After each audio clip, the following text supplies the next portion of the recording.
आटा में हड्डी की धूल के मिश्रण और इनफील्ड राइफल की शुरुआत के बारे में रिपोर्टों ने सरकार के साथ सिपाहियों के बढ़ते असंतोष को बढ़ा दिया। नई राइफल के कार्ट्रिज के ग्रीस्ड रैपिंग पेपर को लोड करने से पहले काटना पड़ा और ग्रीस कथित तौर पर बीफ और सुअर की चर्बी से बना था। गाय हिंदुओं के लिए पवित्र थी जबकि सुअर मुसलमानों के लिए वर्जित था। सेना प्रशासन ने इन आशंकाओं को दूर करने के लिए कुछ नहीं किया और सिपाहियों को लगा कि उनका धर्म गंभीर खतरे में है। चर्बी लगे कारतूसों ने सेना में असंतोष का कोई नया कारण नहीं पैदा किया, बल्कि उग्र असंतोष को खुलकर सामने आने का अवसर प्रदान किया। मेरठ में विद्रोह की शुरुआत 10 मई 1857 को दिल्ली से 58 किलोमीटर दूर मेरठ में विद्रोह शुरू हुआ, पर फिर तेजी से बल इकट्ठा करते हुए जल्द ही उत्तर में पंजाब और दक्षिण में नर्मदा से लेकर पूर्व बिहार और पश्चिम में राजपूताना तक एक विशाल क्षेत्र को घेर लिया। मेरठ की घटना से पहले भी विभिन्न छावनियों में आक्रोश की बड़बड़ाहट थी। बरहामपुर पश्चिम बंगाल में 19वीं नेटिव इन्फेंट्री, जिसने नई शुरू की गई एनफील्ड राइफल का उपयोग करने से इनकार कर दिया और फरवरी 1857 में विद्रोह कर दिया। मार्च 1857 में भंग कर दिया गया। 34वीं नेटिव इन्फेंट्री मंगल पांडे के एक युवा सिपाही ने एक कदम आगे बढ़ाया और बैरकपुर में अपनी यूनिट के सार्जेंट मेजर पर गोली चला दी। उन्हें 8 अप्रैल को जबरन मार दिया गया और उनकी रेजिमेंट को मई में भंग कर दिया गया। 7वीं अवध रेजिमेंट, जिसने 3 मई को अपने अधिकारियों की अवहेलना की, का भी कुछ ऐसा ही हश्र हुआ। तभी मेरठ में धमाका हुआ। 24 अप्रैल को 3 नेटिव कैवलरी के 90 पुरुषों ने चर्बी वाले कारतूसों को स्वीकार करने से इनकार कर दिया। 9 मई को उनमें से 75 लोगों को बर्खास्त कर दिया गया। 10 साल की कैद की सजा सुनाई गई और बेड़ियों में डाल दिया गया। इसने मेरठ में तैनात भारतीय सैनिकों के बीच एक सामान्य विद्रोह को जन्म दिया।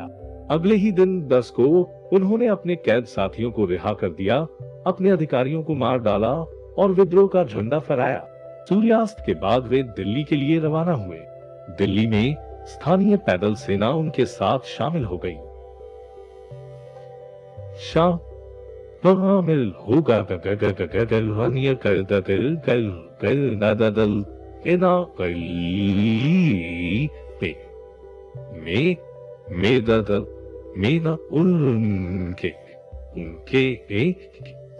राजनीतिक एजेंट साइमन फ्रेजर सहित अपने स्वयं के यूरोपीय अधिकारियों को मार डाला और शहर को जब्त कर लिया।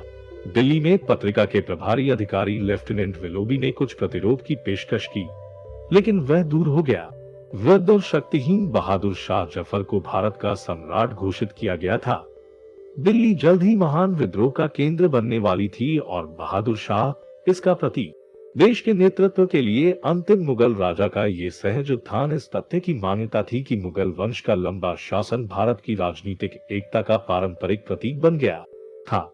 इस एकल कार्य के साथ सिपाहियों ने सैनिकों के एक विद्रोह को एक क्रांतिकारी युद्ध में बदल दिया था, जबकि विद्रोह में भाग लेने वाले सभी भारतीय प्रमुखों ने मुगल सम्राट के प्रति अपनी वफादारी की घोषणा करने के लिए जल्दबाजी की। इससे ये भी पता चलता है कि विद्रोही राजनीति से प्रेरित थे, यद्यपि धर्म एक कारक था। विद्रोहियों का व्यापक दृष्टिकोण धार्मिक पहचान से प्रभावित नहीं था, बल्कि अंग्रेजों के आम दुश्मन के रूप में धारणा से प्रभावित था। बहादुर शाह ने प्रारंभिक हिचकिचाहट के बाद भारत के सभी प्रमुखों और शासकों को पत्र लिखकर ब्रिटिश शासन से लड़ने और बदलने के लिए भारतीय राज्यों का एक संघ बनाने का आग्रह किया। पूरी बंगाल सेना ने जल्द ही विद्रोह कर दिया, जो तेजी से फैल गया। अवध, रोहिलखंड, दोअब, बुंदेलखंड, मध्य भारत, बिहार के बड़े हिस्से और पूर्वी पंजाब ने ब्रिटिश सत्ता को हिला दिया। सिपाहियों के विद्रोह के साथ नागरिक आबादी का विद्रोह हुआ, विशेषकर उत्तर पश्चिमी प्रांतों और अवध में। उनकी संचित शिकायतों को तत्काल अभिव्यक्ति मिली और वे ब्रिटिश शासन के विरोध को हवा देने के लिए सामूहिक रूप से उठे। किसानों, कारीगरों, दुकानदारों, दिहाड़ी मजदूरों, जमींदारों, धार्मिक भिक्षुओं, पुजारियों और सिविल सेवकों द्वारा विद्रोह में व्यापक भागीदारी ने इसे वास्तविक ताकत के साथ साथ एक लोकप्रिय विद्रोह का चरित्र दिया। यहाँ किसानों और छोटे छोटे जमींदारों ने उन साहूकारों और जमींदारों पर हमला करके अपनी शिकायतों को खुलकर व्यक्त किया, जिन्होंने उन्हें जमीन से बेदखल कर दिया था। उन्होंने विद्रोह का फायदा उठाकर साहूकारों के बही खातों और कर्ज के रिकॉर्ड को नष्ट कर दिया उन्होंने अंग्रेजों द्वारा स्थापित कानून अदालतों, राजस्व कार्यालयों, तहसील, राजस्व रिकॉर्ड और पुलिस स्टेशनों पर भी हमला किया। एक अनुमान के अनुसार अवध में अंग्रेजों से लड़ते हुए मरने वाले लगभग 1,50,000 लोगों की कुल संख्या में से 10,000 से अधिक नागरिक थे। विद्रोहियों द्वारा दिल्ली पर कब्जा करने के एक महीने के भीतर विद्रोह देश के विभिन्न हिस्सों में फैल गया। दिल्ली में नामात्र और प्रतीकात्मक नेतृत्व मुगल सम्राट बहादुर शाह के पास था, लेकिन वास्तविक कमान जनरल बख्त खान के नेतृत्व में सैनिकों के एक दरबार के पास थी, जिन्होंने बरेली के सैनिकों के विद्रोह का नेतृत्व किया था और उन्हें दिल्ली लाया था। अदालत में 10 सदस्य शामिल थे, सेना से 6 और नागरिक विभागों से 4। दरबार सम्राट के नाम पर राज्य के मामलों का संचालन करता था। सम्राट बहादुर शाह शायद विद्रोह के नेतृत्व की श्रृंखला की सबसे कमजोर कड़ी थे। उनके कमजोर व्यक्तित्व, बुढ़ापा और नेतृत्व गुणों की कमी ने विद्रोह के तंत्रिका केंद्र में राजनीतिक कमजोरी पैदा कर दी और उसे अपूरणीय क्षति पहुंचाई। कानपुर में स्वाभाविक पसंद अंतिम पेशवा बाजीराव द्वितीय के दत्तक पुत्र नाना साहब थे। उन्हें परिवार की उपाधि से वंचित कर दिया गया और पूना से भगा दिया गया और कानपुर के पास रह रहे थे।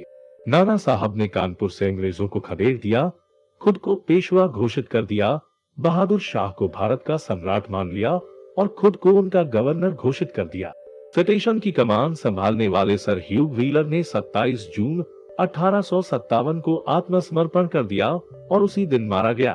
बेगम हजरत महल ने लखनऊ में बागडोर संभाली, जहां 4 जून 1857 को विद्रोह छिड़ गया और जनता की सहानुभूति अब दस्त नवाब के पक्ष में थी। उनके बेटे बिरजिस कादिर को नवाब घोषित किया गया था और मुसलमानों और हिंदुओं द्वारा समान रूप से साझा किए गए महत्वपूर्ण कार्यालयों के साथ एक नियमित प्रशासन का आयोजन किया गया था। ब्रिटिश निवासी हेनरी लॉरेंस, यूरोपीय निवासियों और कुछ सौ वफादार सिपाहियों ने निवास में शरण ली। रेजिडेंसी को भारतीय विद्रोहियों ने घेर लिया था और घेराबंदी के दौरान सर हेनरी की मौत हो गई थी। घिरी हुई गैरिसन की कमान ब्रिगेडियर इंग्लिश को सौंपी गई, जो भारी बाधाओं से जूझते रहे। लखनऊ को पुनः प्राप्त करने के लिए सर हेनरी हैवलॉक और सर जेम्स आउट्राम के शुरुआती प्रयासों को कोई सफलता नहीं मिली। अंत में नए commander in chief sir Colin Campbell ने गोरखा रेजिमेंट की मदद से यूरोपीय लोगों को निकाला। मार्च 1858 में शहर को अंत अंग्रेजों ने वापस ले लिया, लेकिन गुरिल्ला गतिविधि उसी वर्ष सितंबर तक जारी रही। बरेली में रोहिलखंड के पूर्व शासक के वंशज खान बहादुर को कमान सौंपी गई थी। अंग्रेजों द्वारा दी जा रही पेंशन से उत्साहित नहीं, उन्होंने 40,000 सैनिकों की एक सेना का गठन किया और अंग्रेजों का कड़ा प्रतिरोध किया। बिहार में विद्रोह का नेतृत्व जगदीशपुर के जमींदार कुंवर सिंह ने किया था। 70 के दशक में एक बूढ़ा व्यक्ति, वह अंग्रेजों के खिलाफ एक द्वेष रखता था जिसने उसे उसकी संपत्ति से वंचित कर दिया था। जब वे दीनापुर, दानापुर से आरा पहुंचे तो वह बिना किसी हिचकिचाहट के सिपाहियों में शामिल हो गए। फैजाबाद के मौलवी अहमदुल्ला विद्रोह के एक और उत्कृष्ट नेता थे। वह मद्रास के मूल निवासी थे और उत्तर में फैजाबाद चले गए थे, जहां उन्होंने ब्रिटिश सैनिकों के खिलाफ कड़ी लड़ाई लड़ी थी। मई 1857 में अवध में फूटने के बाद वह विद्रोह के स्वीकृत नेताओं में से एक के रूप में उभरे। विद्रोह की सबसे उत्कृष्ट नेता रानी लक्ष्मीबाई थी, जिन्होंने झांसी में सिपाहियों का नेतृत्व संभाला। गवर्नर जनरल लॉर्ड डलहौजी ने अपने पति राजा गंगाधर राव की मृत्यु के बाद अपने दत्तक पुत्र को सिंहासन पर बैठने की अनुमति देने से इनकार कर दिया था और कुख्यात ई डॉक्ट्रिन ऑफ लैप्सी के आवेदन के द्वारा राज्य पर कब्जा कर लिया था। ब्रिटिश सेना द्वारा झांसी से खदेड़कर उसने युद्ध का नारा दिया, मैं अपनी झांसी नहीं दूंगी, मैं अपनी झांसी नहीं दूंगी। कानपुर की हार के बाद उनके साथ नाना साहब के करीबी सहयोगी तांतिया टोपे भी शामिल हुए। झांसी की रानी और तांतिया टोपे ने ग्वालियर की ओर कूच किया, जहां भारतीय सैनिकों ने उनका स्वागत किया। हालांकि स्थानीय शासक सिंधिया ने अंग्रेजों का पक्ष लेने का फैसला किया और आगरा में शरण ली। नाना साहब को पेशवा घोषित किया गया और दक्षिण में एक मार्च की योजना बनाई गई। जून 1858 में ग्वालियर पर अंग्रेजों ने पुनः अधिकार कर लिया। आम जनता द्वारा किए गए बलिदान अपार और असंख्य थे।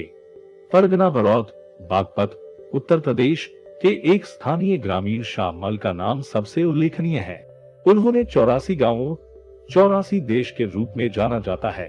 के मुखियाओं और किसानों को संगठित किया, जो रात में गांव से गांव तक मार्च करते थे, लोगों से ब्रिटिश आधिपत्य के खिलाफ विद्रोह करने का आग्रह करते थे।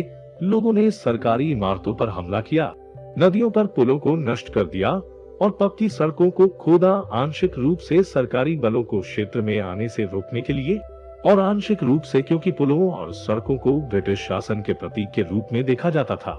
शाहमल ने दिल्ली में विद्रोहियों को आपूर्ति भेजी और ब्रिटिश मुख्यालय और मेरठ के बीच सभी आधिकारिक संचार को रोक दिया।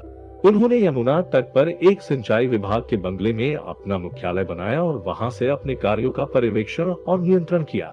वास्तव में बंगले को न्याय के हॉल में बदल दिया गया था, विवादों को सुलझाना और निर्णय देना। उन्होंने कम समय के लिए एक प्रभावी खुफिया तंत्र का भी आयोजन किया। क्षेत्र के लोगों को लगा कि ब्रिटिश शासन समाप्त हो गया है और उनका अपना शासन आ गया है। दुर्भाग्य से जुलाई 1857 में शाहमल को एक अंग्रेज अधिकारी डनलप ने मार डाला।